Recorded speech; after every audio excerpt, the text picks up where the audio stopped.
Hello everyone, we are at under the Fat Goose Inn again. Nice little place to chat where there is no hammering sound in the background. So, I want to talk to you about what is new in season 2.5, right? It's patch 2.5, season 11.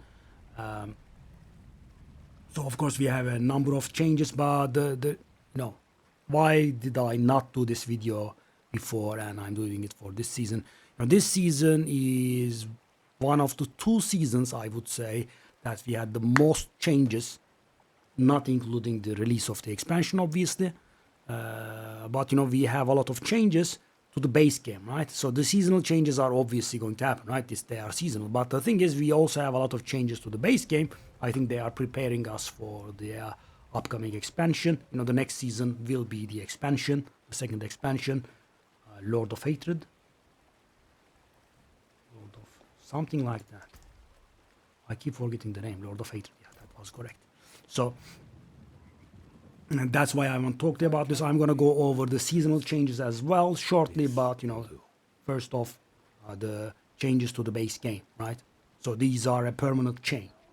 So we have the Paladin, obviously, as you can see, very nostalgic for Diablo 2 players. In Diablo 3, for some reason, we had the Crusaders, but this time we have the real deal, with Fanaticism Aura, with the Blessed Hammer.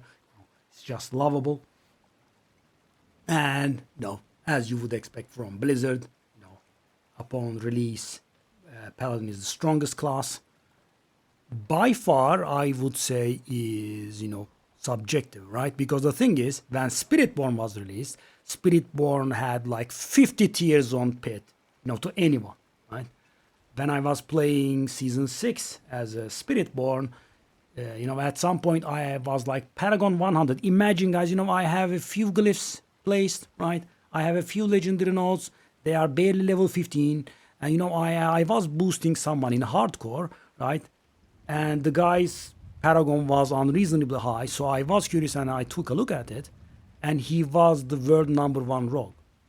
So imagine you're the #1 world rogue, right? With 250 or 260 Paragon, which is one of the highest Paragons at the time. And you are receiving a boost from level 100 Spiritborn, which has nothing going on for them, but they are a Spiritborn. So, it's not broken on that level. But it's obviously much stronger than the other classes. I think it's safe to say Paladin has like a 15 pit tiers compared to the other classes, the best classes, right? Druid and Barbarian are pretty good right now, and the Paladin has like 15 tiers of pit. I'm constantly fighting the urge to say Greater Rift because it's so similar, right? Now I have a lot of time in Diablo 3, so there is that. So, and if you are thinking about playing the expansion, just buy it and play Paladin and enjoy, some sense of nostalgia and being overpowered. But as I said, not on the Spiritborn level, right? Spiritborn had multiple bugs, in air quotes, right? Which allowed them to scale infinitely rather than, something was going to cap at 30% and it doesn't cap at 30%, but it goes all the way up to 3,000%, right? And it's not like 50 or 60, right? 3,000%. Yeah. When I was playing the Spiritborn, I was doing so much damage at some point, I actually saw negative numbers in the, damage meter on my screen. So it was in the thousands of quadrillions neighborhood, I think. So, I was actually seeing negative numbers because the game couldn't handle that amount of damage. And, I was literally one-shotting Pit 150 boss. That was how much damage it was. In the end, at the end of the season, people were doing 2-minute Great Rift Pit. Yeah, this time I lost it. Pit 150. 2 minutes, they are just running through Pit 150 like it was a joke. Yeah. Anyway, one thing that's new, and I have a whole video on this, so I'm not gonna, go into detail too much. We have the season rank. Season rank is renown and season journey mashed together. You get your skill points, you get your Paragon points, you get your season journey rewards, the smoldering ashes, and all of these nice cachets from doing it. renown is gone for the season. It stays in the Eternal Realm. And sadly, if you are playing on Eternal Realm, you will have to do the renown grind again, because the extra points that you would get from the season journey here are added as a new rank in the renown. So that means you will have to go to certain zones and grind the damn thing. There is that. So one thing that's important is, guys, the XPing has changed. So I don't know if you've grinded before, but if you wanted high paragons, the key was to do as high pits as you can do with the fastest time, right?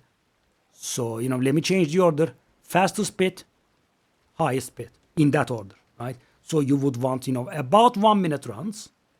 You wanted the run duration to be about 1 minute and the highest drift that you could do. So the way I grinded my Paragon 300 hardcore was, 1 minute pit 100 runs, right? That was giving a decent amount of XP. I know they were just taking 1 minute. That's how if you try that now, it would take you years probably to get to 300, because pit doesn't give any XP anymore. That's weird because it's the literal end game location. But yeah, the pit XP has been nerfed to hell. Get the pun? Yeah. Anyway, so there is not much XP in the pit anymore. So where is the XP? So the thing is, guys, bosses give XP now, right? And serious amounts, right?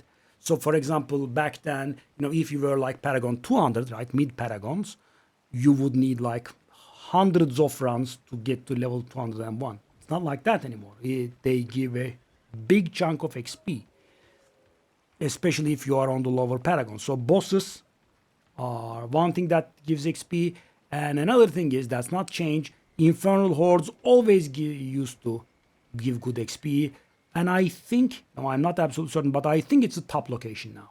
So if you want to grind Paragon 300, you should be doing Infernal Hordes. But the problem now is, these days, Infernal Hordes was the location to go for Obducite, and now Obducite has been kind of trivialized, and Infernal Hordes is kind of good for nothing. I have seen so many people doing Infernal Hordes, and unless they are there for the XP, I don't understand what they are doing there, because, let me just show you how much Obducite I have.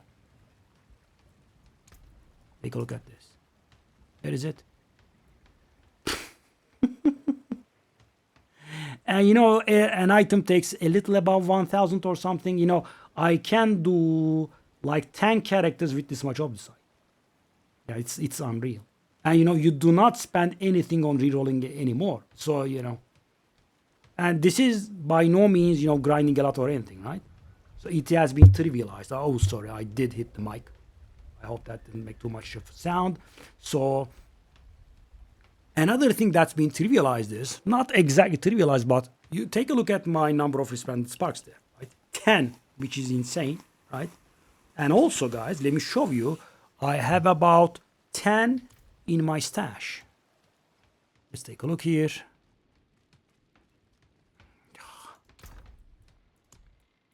That's 10 here. That's one more here. 11 mythics. And I'm wearing 2. Right?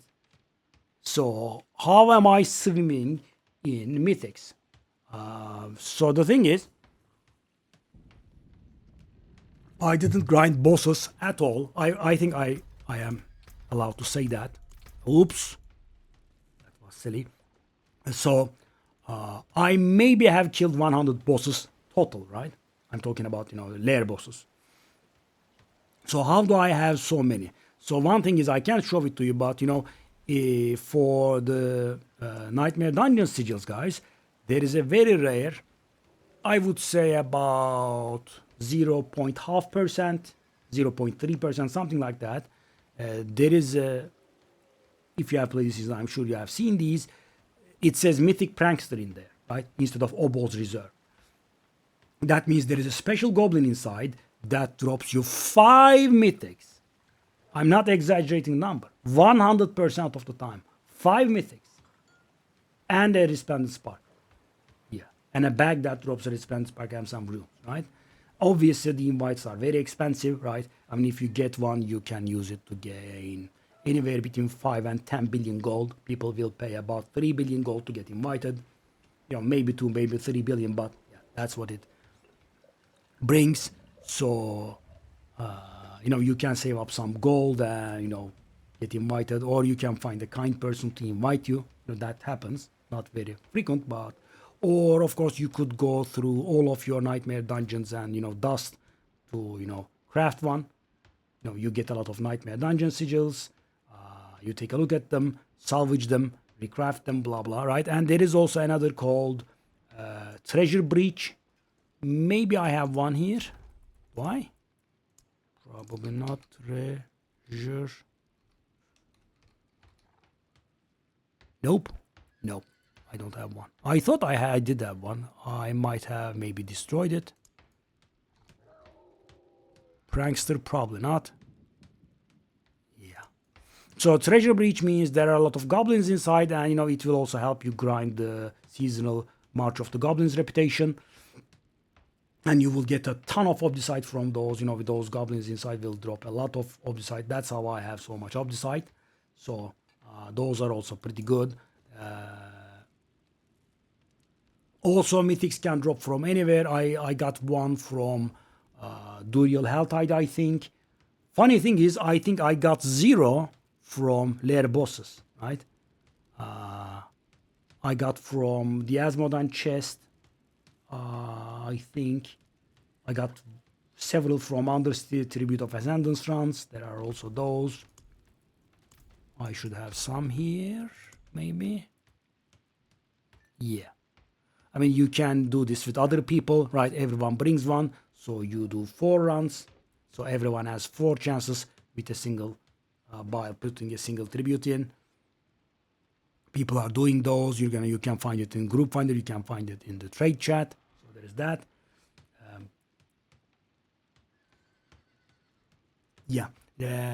One thing that has changed with the expansion, guys, is with the dispatches. Now we can have 4 abilities on legendaries, right? We used to have 3 and we were able to do 2 tempers. Now, this is not a huge change actually. We can have 4 modifiers, but we can do only 1 temper, right? So the number of total modifiers on legendaries remains actually unchanged, right? 3 base plus 2 temper, but now we have 4 base plus 1 temper. But what has changed is we can infinitely reroll the tempers, right? Scroll of rerolling is now a currency. Scroll of reforging, scroll of restoration, yeah. And you can get, as you can see, greater affixes on the tempers. And thing is, this is not a one-time thing. So, you see that my temper is not a greater affix here, not a greater affix here, because I was a little bit dumb. So that's why I'm doing these videos. And as you can see on this one, it's a greater affix. So the thing is, oh, actually, it's not a greater affix again, right? I did do the masterworking on it, didn't I? Anyway, guys, what you can do is, when you do the temper, you can do the temper over and over again, not to get a good roll. You can actually get a greater affix on it, which is huge, right? So which means do not ever accept any temper other than a greater affix, right? Which I have done here on my gear like a dumbass. Don't do that, right? So do the temper. So first of all, guys, yeah, I'm going it about the wrong order. Let me just go to a blacksmith. So the thing is, we do not have groups of temperings anymore. We can actually choose the specific one thing that we want to do, right? And we also have infinite rolling rights using scrolls of restoration, so you can get just whatever you want, right? Let me just actually grab an item here. I don't know, boots. Okay. So take a look at this. I have this boot here, guys. And let's say I want movement speed on it. As you can see, I can select whatever I want, right? I'm not selecting a group and I'm getting randomly. Zeal size, it doesn't really matter. Is this good? Meh, it's not very good. So zeal size, right? Okay. So 41%. No. I just reroll. Again. And I'm not gonna be satisfied with the 50% either, right? This can take some trials, of course. 48% are my... What's going on? Oh, I have to spend it. Okay. So you get the gist, right? You just do it over and over again until you get the great graphics. This is pretty annoying that it does one by one. We were supposed to get all of the charges back. And I do not mind the, you know, I'm being drained out of the currency, but, you know, clicking it over and over is a little bit tedious. Yeah. It can get you to spend a lot of scrolls, of course, but as you can see, I have hundreds. Let's, for the sake of argument, assume that I have managed it. I did test it, by the way. So, you know, I first thought you would be able to get the great graphics only on the first try and never again. That's not the case, right? You can repeatedly try it to arrive at the great graphics. Yeah. Not very high probability though. Now I want to show it to you, you know, first hand here, but... Oh, I can actually do it over and over, I see. Okay. Oh, okay, that's nice. And I wasted those scrolls. But, you know, at least I did show you. As you can see, 75% visual size. As you can see, you do not have to start off. That's why I do not have greater tempers on my gear, right? I thought to myself, you know, I will be doing the temper, and the first time I apply it, I get the great graphics, and if I don't, I will never get it again, right? There is no such thing. You can actually. So there is this, right? Yeah. So that took like 20 tries for me. So, you know, definitely get the greater one. So I did sacrifice, I would say, at least like 5% character power for this. There is this, right? So always get greater tempers on everything that you're going to equip, at least in the end game, right? And masterworking. So guys, masterworking is much better now. I guess I'll grab another item. Okay. So masterworking improves the item randomly by 1 or 2 to 5%, right? Every time we do it. There's a good one. 5%, 3%, and the cost is, as you can see, is pretty laughable. Even the gold cost is low. You know, it used to be much higher. And so when you apply the quality, including the implicit, everything gets improved by that amount, right? So 11%. So everything has been improved by 11% now. Some solid bits here. And you get it to the max. You know, back in the day, I would never have done this because, you know, the opticide cost would be pretty annoying. But so you get it to 25%. And as you can see, evade gives me 125% movement speed, right? Normally it is 100%, and the 25% quality even improves the implicit as well. So it improves the armor that the stuff gives, the all resist, whatever it is the implicit is, right? And then finally, you get one more. More there than I thought. Okay. And the thing is, if you don't like this, you do not have to throw all of your opticite away. You just spend one neutron, right? Which is going to be found pretty commonly, and you can change it. So, you know, you can get perfect masterworking. So it's that easy. You know, this was the main grind all the way up to season 10, right? This is the first time that this is actually, you know, quite peaceful. The grind will lay in something else. I can't believe I wasted all that opticite, right? I would never have done this in previous seasons, but now we are kind of swimming in it. All right. So opticite is pretty simple, as I said, because of the, you know, treasure breach dungeons and the Horadric strong room. Do I have any here? I should. Sorry. Horadric strong room. I don't have it. Oh, Horad. I don't have any.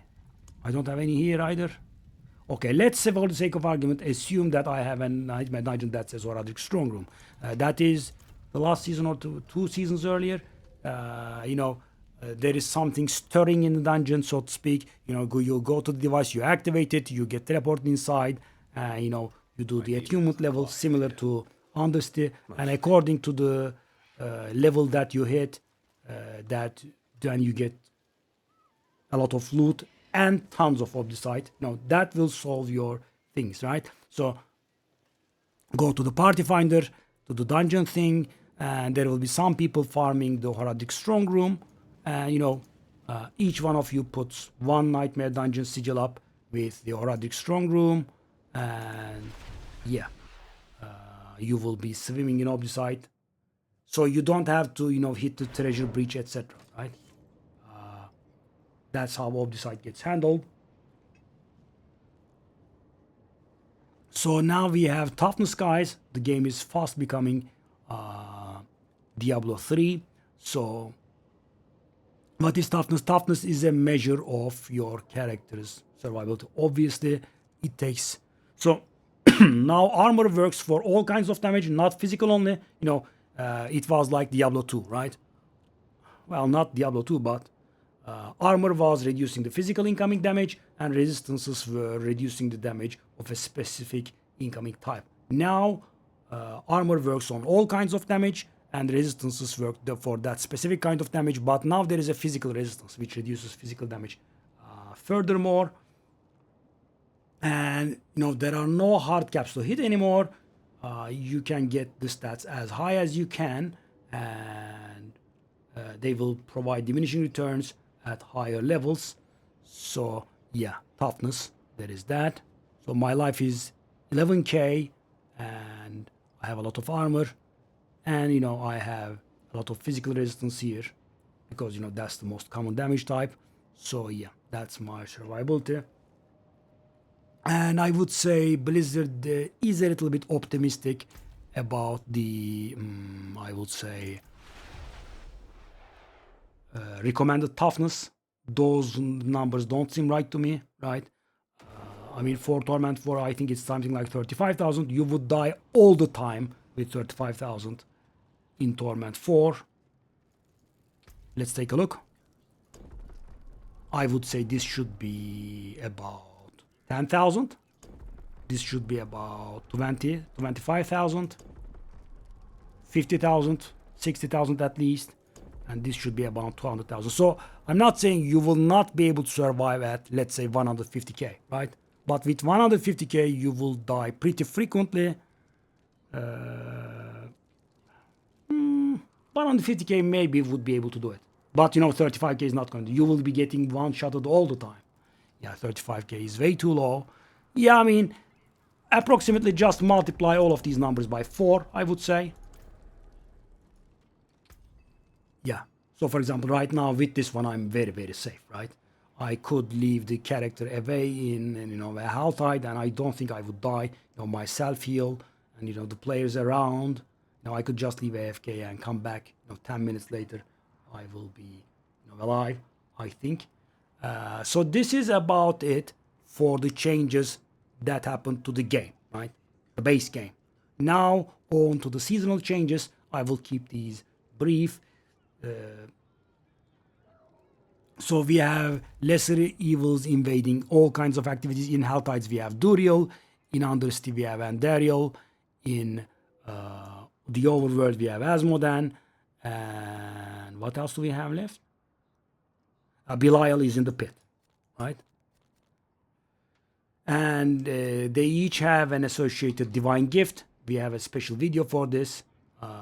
So as you progress the seasonal reputation, you will unlock slots, and there is a divine, there is a purified version, and there is a corrupted version.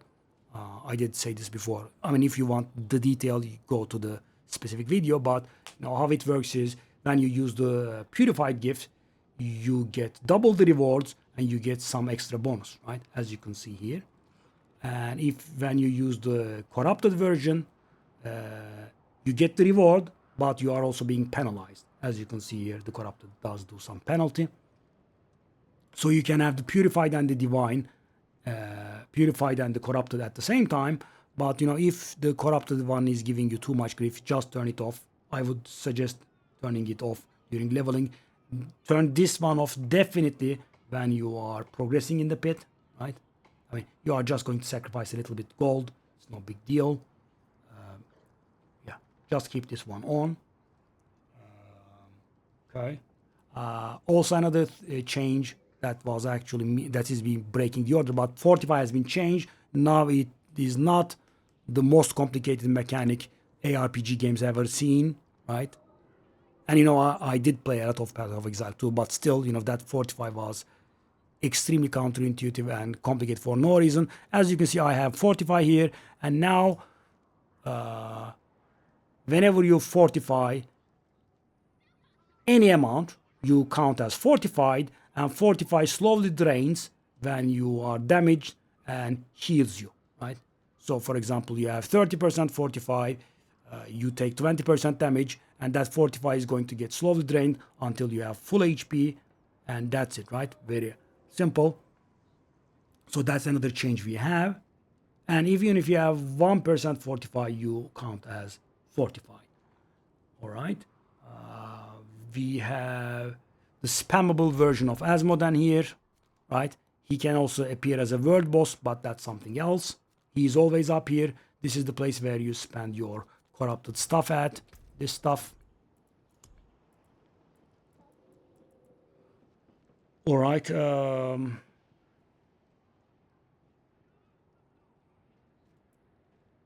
Yeah, I think the final thing, of course, there is the sanctification. Where is the Hadriel portal?